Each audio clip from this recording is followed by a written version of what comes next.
I was alone in the little rental house in San Jose, California, on the night it began. The date was October 14th, 2019. I'll never forget. Clear sky. The kind of night that feels still when the street is quiet and the Pacific breezes have fallen away.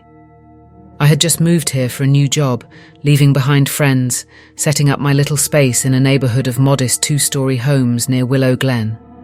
The streetlights glowed softly, the trees stood calm. I told myself I was safe. I told myself this was normal.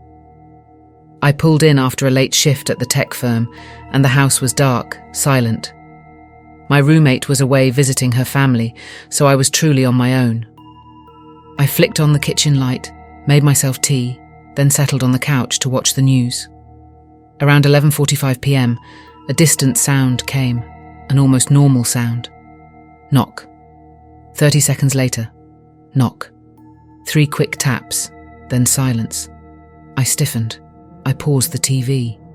The knock came again, louder, single, slow, knock. My heart skipped. I hadn't expected anyone. I peeked through the blinds at the front door. Nothing. I tried to reason it. Maybe a late-night mail carrier, a neighbour's kid messing around. But there was no van, no child's laugh, no footsteps on the concrete walkway. Just quiet. I got up, went to the door, checked the peephole.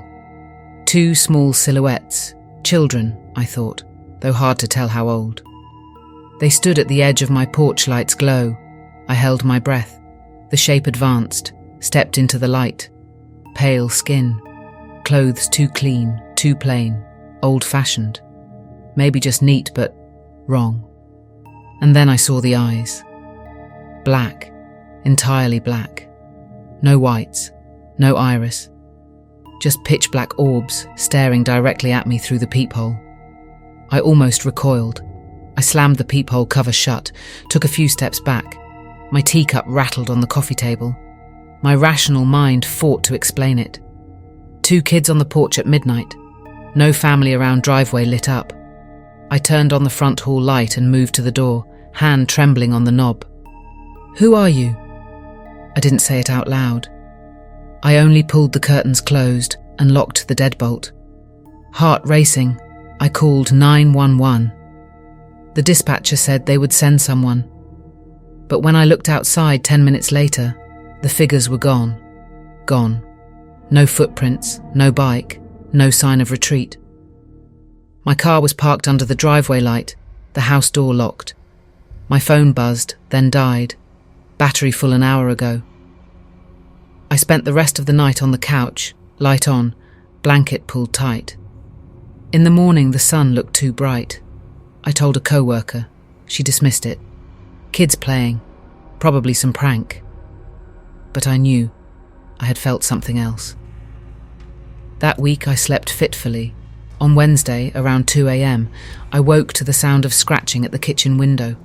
I froze. My eyes caught the figure of a child. Again, 2 of them, outside a shape beyond the glass. I blinked and they vanished. My dog, asleep under the table, didn't stir. No bark, no growl.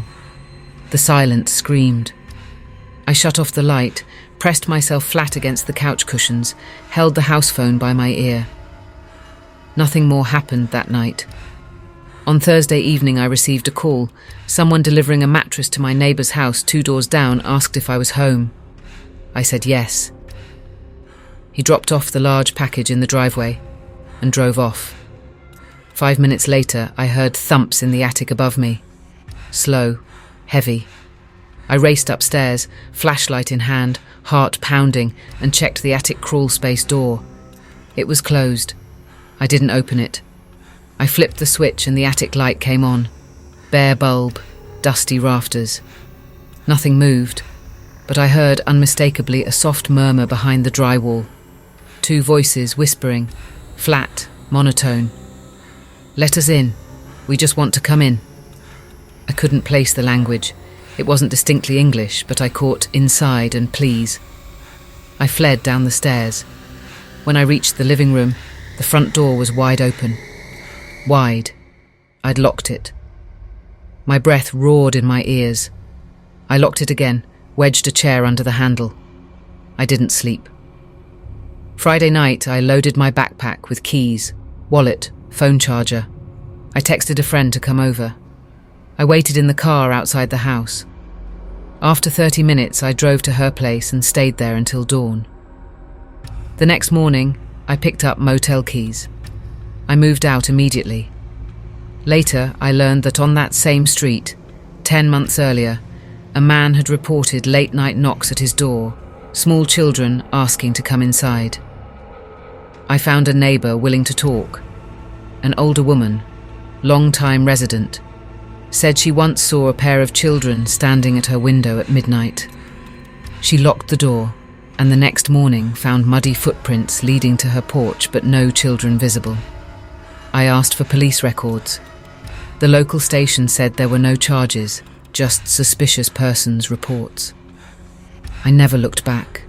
I settled somewhere else. But every time I drive through Willow Glen, late at night, I glance at porches, front windows, and I think of those black-eyed kids. I don't know what they wanted. I don't know how they got there. I don't know how they disappeared.